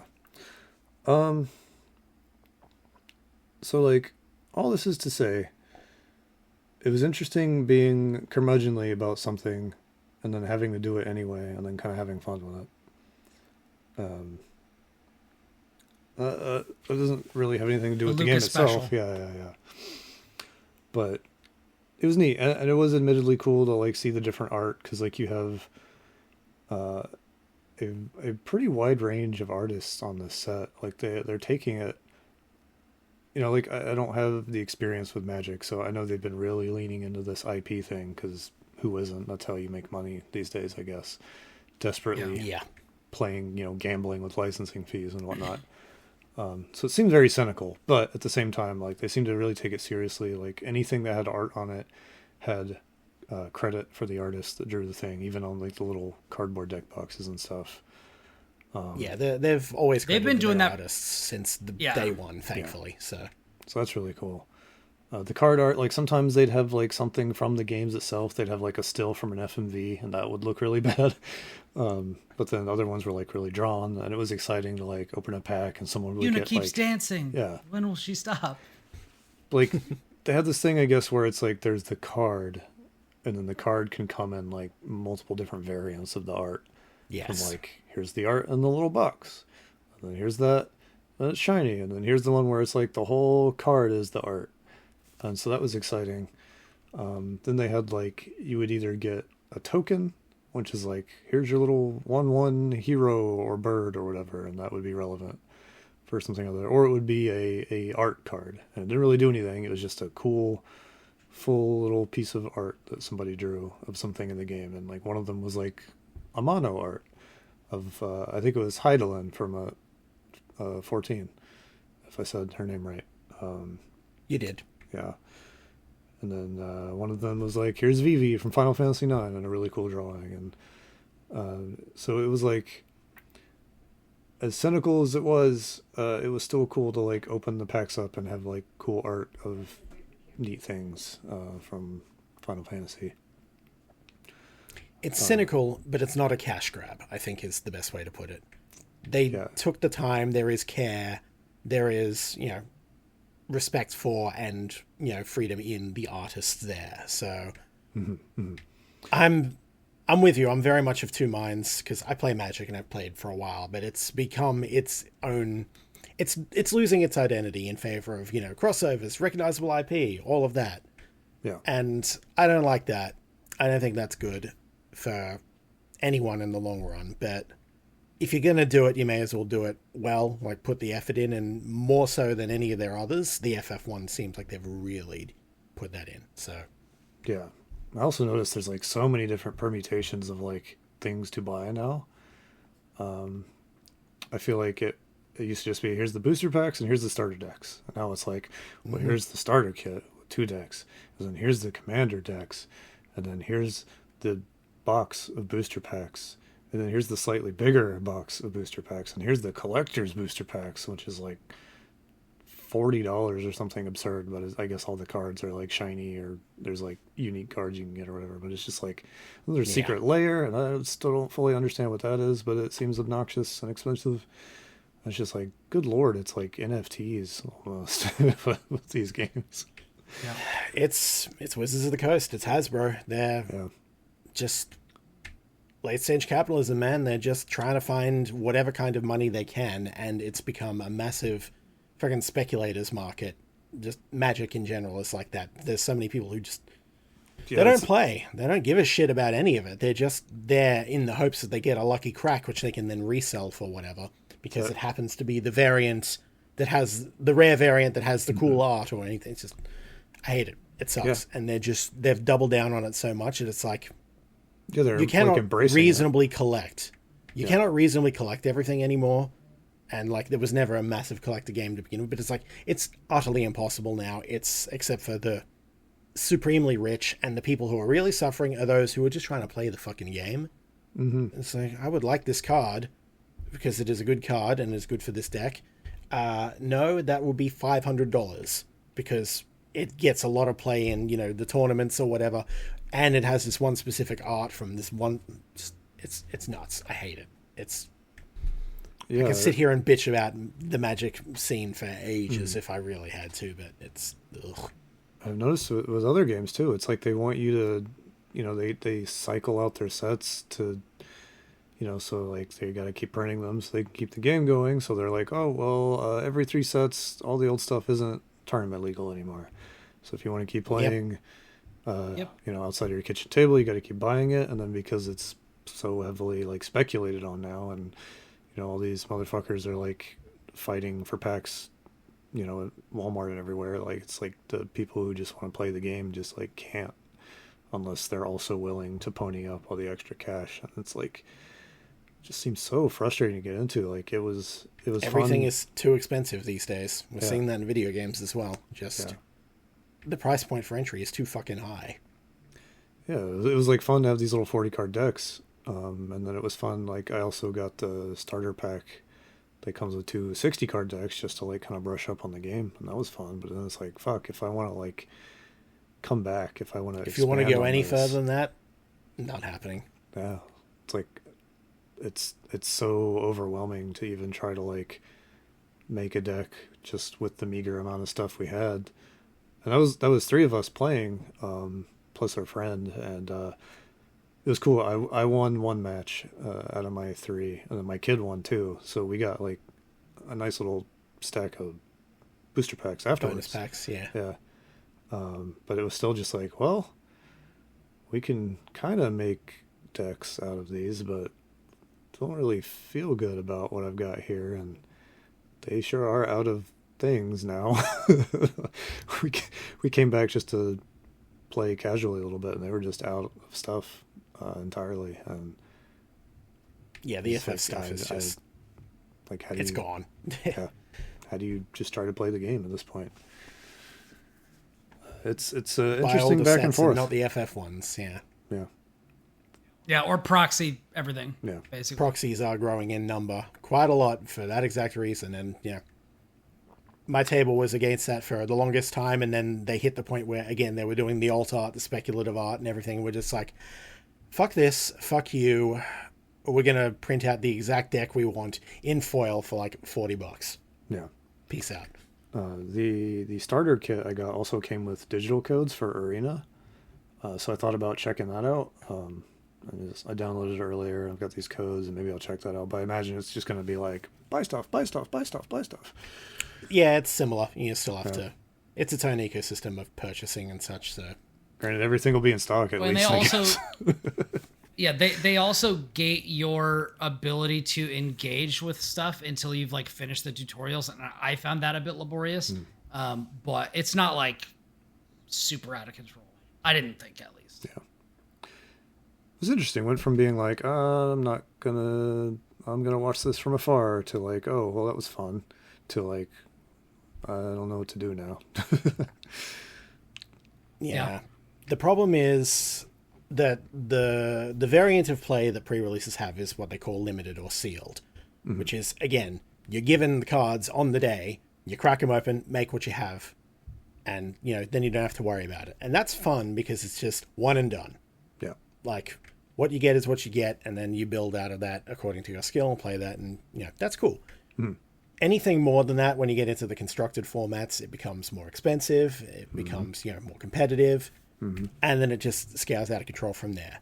But that's why I like that mode. I like limited, I like drafting, I like things where I get the cards on the day and I don't have to worry about it afterwards. Yeah, I enjoy that because it's the game, it is the experience, and that's that.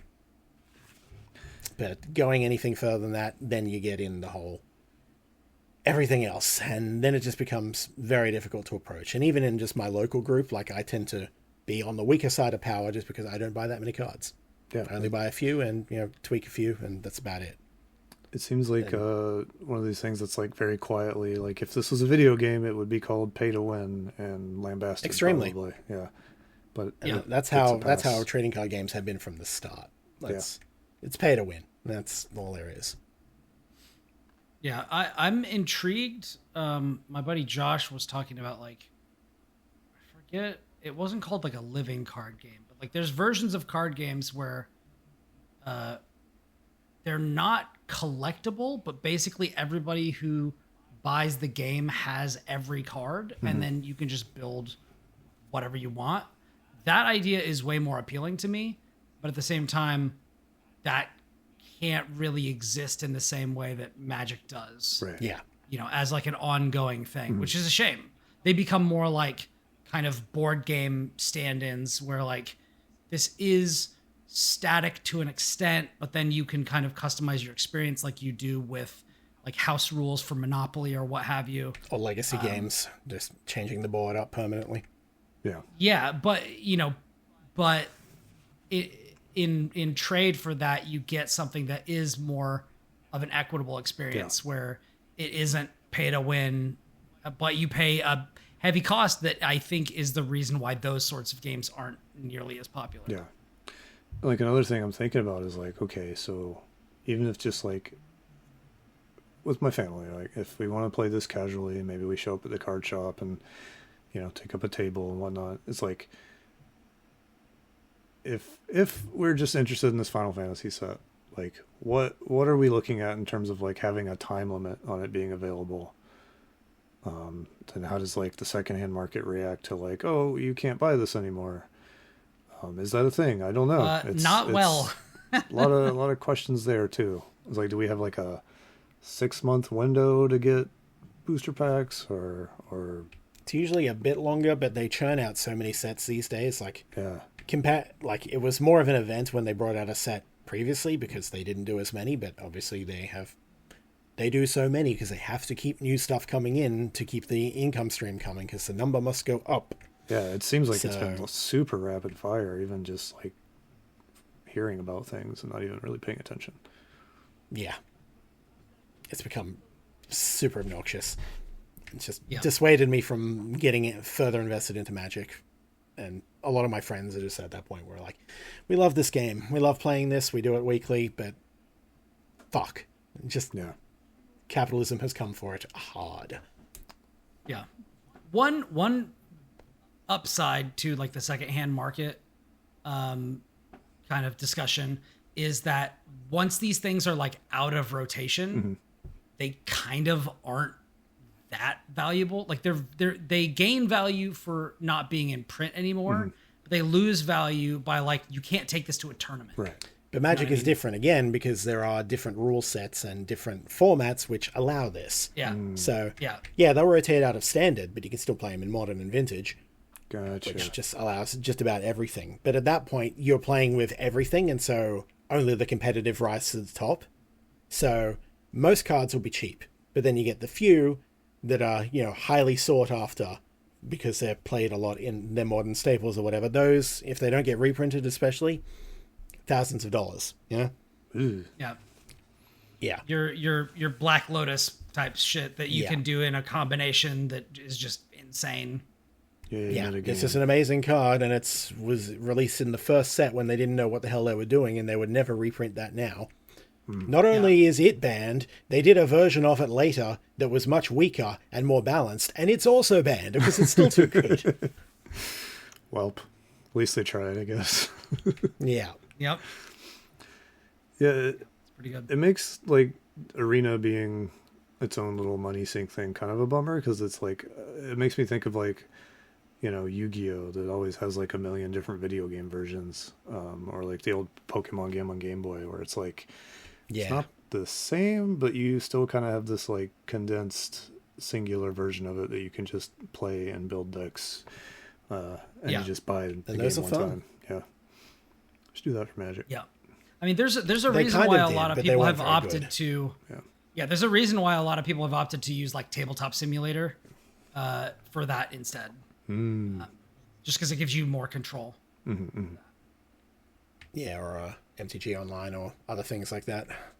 Yeah, which was the thing before Arena came out. Cockatrice, which was before that, I think. Interesting. Various versions of it. There's been a lot of attempts over the years to make this like a ubiquitous online thing. So. Yeah. Should just how it goes. Make a Switch version. Charge $50 for it. Would be fun. Yeah. It'd be fun. I miss Legends of Runeterra. Yeah. Probably the most fun I had of a digital card game. It was alive for a while. All right, Kris. Do you have anything you want to bring us to a close with? Let's see. I'm not really far enough. I've been playing the new Rune Factory game a little bit because I'm a Rune Factory sicko. Hell yeah. I'm not huge on it yet, but I'm also not super far on it. There's a lot of changes on it that don't really appeal to me personally. But so I need to play more of that to really get a concrete thought on that. So I'll skip it for now. But other than that, like I hit up the Steam Next Fest. I hit it up way too hard. Oh no. So I decided because so you can read my Star Vader's review up on Skybox Critics at the moment, and I think that was pretty good. But that was a game that I discovered in a previous Next Fest. Just happened to stumble upon it, play it, and go, I love this. I can't wait for the full thing. And so I wanted to get eyes on it. So I decided with this Steam Next Fest, I would do the same here, but it's just like, okay, what am I going to find? And then I put feelers out to everyone I know. I was like, give me recommendations, give me stuff I should check out. And the list grew, and as I browse and browse, I'm just like, I'm just going to download a whole bunch, play a whole bunch, see what I get. I am now right in the process of writing a preview piece, which will hopefully be on Skybox in the near future. Stay tuned. But where I go into, very quick lightning round rundowns of all 26 demos I played over the last 3 days. 3 days? Jeezy, crazy. Yeah. That's the thing. I didn't start at the start of the Steam Next Fest. This was just this weekend, man. Jeez. Don't do what I did. Do not. Learn from his hubris. The sad thing is I didn't learn from my hubris because I've done this before. I did it on DualShockers years ago. So it's just a thing I apparently do. But yeah. So I played a whole bunch of fucking demos. There will be a piece about them in the coming days. Should I touch on any particular highlights, or should I just do a rapid fire? How do you want me to tackle this? I would say if you have like maybe 3 to 5 that kind of are the cream of the crop, then yeah, go give me like kind of an elevator pitch and the stuff that stood out to you. Done. All right. Immediately, the best game I played, Unbeatable. That's its name, Unbeatable. Is a rhythm game. Oh, yeah. That's the one you mentioned to me. I've been talking to you specifically about it because I'm just like, this is so Brian-coded it hurts. It is the most presentationally slick rhythm game I have ever seen. The art style, the music, the visual presentation of it, the writing even, is so good. There is a big story mode in it as well that they have a demo of, and it puts you kind of in medias res, so I didn't play too much of it because I didn't want to spoil myself. But what I did see, I'm just like, damn, this is compelling. But I think the whole concept is it's dystopian future where music is outlawed, and so there is a band that is just fighting the power and beating up cops and getting their music out there, and it's cool. But I'm downloading the demo right now. Even if you just go watch the trailer for Unbeatable, you'll see immediately.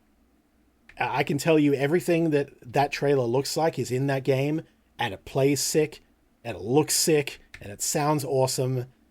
And even just playing the arcade mode and just the rhythm game of it, it's simplistic, relatively, compared to some rhythm games. But there's a lot, but you can scale it up, and it becomes pretty, frantic. And it's so cool.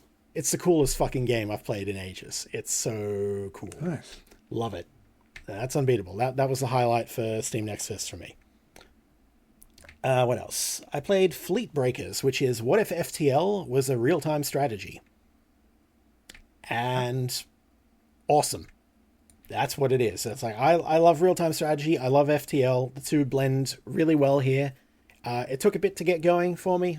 Needed to get a few more unlocks. So once I did, I'm like, oh yeah, no, I see what's going on here. And I dig this. I'm very curious to see how that plays in full. So that one, I have my eye on that one for sure. What else? I got to talk about House of Necrosis because I think this has come up the most of all of them in the Skybox Discord. This is a mystery dungeon, but it's Resident Evil.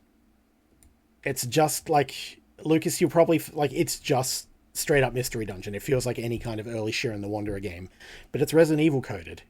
Just the monsters, the look, the feel, the item layout and everything is just, it feels that. But it's a mystery dungeon and it's good and it's got a really cool style to it and a few interesting little wrinkles on it that, I dig it. Pretty cool. Played through that, had a lot of fun with it, want to play more. And I think there were 4 or 5 people who played through it and said similarly in the Skybox Discord. So, yeah. Nice. House of Necrosis. So interested in that. I can't wait. For sure. And then Mio Memories in Orbit. Very Hollow Knight. I'll just say, Metroidvania, but really, really captivating, arresting kind of art style. I'm interested in seeing how that one goes. I had a lot of fun playing that one. And In the event that Silksong ever comes out, this one may get overlooked, but I hope it doesn't. So, yeah, Mio, Memories in Orbit. And MIO. MIO. And that's 4. So the last one is, and I grabbed this just because the name alone was great, and it turned out to be great. The Demons Told Me to Make This Game. Okay. It is a text, visual novel, adventure kind of thing. Feels very Disco Elysium in terms of the UI and everything. But the gimmick is that you are a weird little spirit that exists outside of time, and you have to possess different hosts in this crazy fucking supernatural story that's going on with weird demons and, monsters and shit. And, and so you basically go through, your hosts get horribly killed, and then because you exist out of time, you just go, nope, go back, try again, and find a way to go forward and advance the plot. And the plot so far is interesting. The concept is cool. I dig a time loop. I dig the presentation, the writing, the feel, the art. So far, yeah, really interesting. And yeah, great name. Demons Told Me to Make This Game. So yeah, those are probably the 5 highlights, I think. Nice, very nice. All right, well, I will list those in the description so that people will be able to grab those. And there'll be a full piece coming out with all those and more, many more, many more coming soon when I finish writing it. Nice. Any final thoughts before we sign off and get out of here? Do we have any more questions to do, or? I guess we could do one. Up to you guys. We're pushing the 2-hour mark, so I don't know what we're looking for ballpark. Yeah. Let's get out of here. We'll save these for next time, because there's like one of them that is fun and short, and then the other ones are all like way more involved that would need like full sections. That's fair. Dedicated to them. So, all right, cool. Well, thank you all for joining us for episode 3 of Beyond the Skybox. If you like the show, leave us a review or tell somebody about it. We love talking to you all. Come join us. We really do want to push the Patreon, so if you know anybody who's interested in this sort of stuff, please recommend us to them. We're trying to make the site sustainable, and we're trying to build it out. Yeah, push the quality of games media forward in our own way, because we think there is value in what we do. Yeah. And we cannot please join us. Guys. Patreon.com/SkyboxCritics, SkyboxCritics.com for all the latest. Skybox Critics at bluesky.social. All that sort of stuff. You can find me on Blue Sky at Brian Barnett, BrianBarnett. And you can find us, I'm going to have an explainer about Rainbow Six Siege X, that huge update that just went live. I will have an explainer for that going up on IGN very soon. And my next column for Skybox is going to be about Marvel Rivals and probably Doom Eternal. So yeah, look out for that. And Into the Skybox is going to be going live, more episodes, so we'll be able to get behind the scenes with some authors like these gentlemen here who already have one or multiple. Actually, by the time you're listening to this, both of them will probably have multiple episodes up on Into the Skybox. Hell yeah. So we're going to enjoy that. Lucas, where can everybody find you? Yeah, you can find me on Blue Sky at Hokuto Lucas. I've got, besides what I'm working on for Skybox, you can find some of my writing on shacknews.com. I'll be reviewing Raido Remastered soon. Skybox, my next dungeon column's coming up, and hopefully some reviews and whatnot as soon as I'm caught up with everything else I'm working on, because there's never enough time in the day. But yeah. Nope. Ain't that the truth? Stuff. Kris, where can people find you? You can find me around the internet usually as Delphia, but my name is Kris Cornelise. My website is at versusthebacklog.com. That's vsthebacklog.com, one word. I do have a Blue Sky. I don't use it that much. It is Kris.Cornelise or Kris Cornelise, one of the two. I'm there somewhere. The name is weird. Look it up on Skybox. But yeah, most of my writing these days is on Skybox. My Starvaders review was the most recent thing. Pretty happy with that. And check that game out and that review out. And yeah, other than that, you can find me here usually. Nice. Yeah. Well, from everybody here at Skybox, we hope you all have a wonderful week and stay safe out there. Because until next time, we are out. Peace. Goodbye.